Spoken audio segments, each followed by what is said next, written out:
আসসালামু আলাইকুম। আমি মাকসুমা চৌধুরী বলছি ঢাকা থেকে। এই যে আমরা দেখছি পুকুরের মধ্যে কিছু হাঁস, রাজহাঁস ভেসে বেড়াচ্ছে।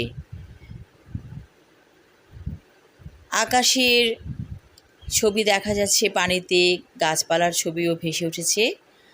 আর হাঁসগুলো অনেকটা ধীরে ধীরে ধীরে ধীরে এগুচ্ছে। সুন্দর তাদের চলাফেরার গতি, মনে হচ্ছে যেন স্থির হয়ে আছে। আসলে ওরা কিন্তু স্থির নেই, খুব ধীরে ধীরে সাঁতার কাটছে। এটি হচ্ছে উত্তরা 4 নম্বর সেক্টরের যে পার্কটি আছে সেটি। খুব সুন্দর পরিবেশ। হালকা বৃষ্টি হয়েছিল এবং বৃষ্টির পরে যে পরিবেশটা অপূর্ব সুন্দর ছিল, সেই দৃশ্যগুলো। প্রত্যেকটা গাছগুলোকে মনে হচ্ছিল সবুজ সতেজ।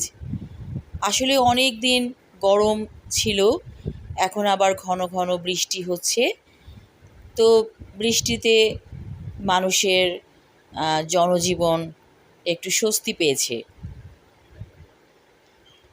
জনজীবন যেন অনেকটা স্থবির হয়ে গিয়েছিল, গরমে অতিষ্ঠ হয়ে গিয়েছিল সবাই।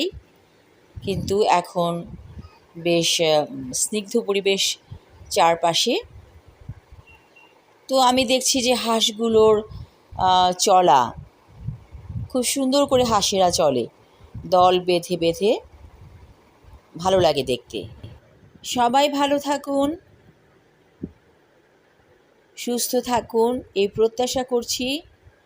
শুভকামনা রইল সবার জন্য। ধন্যবাদ।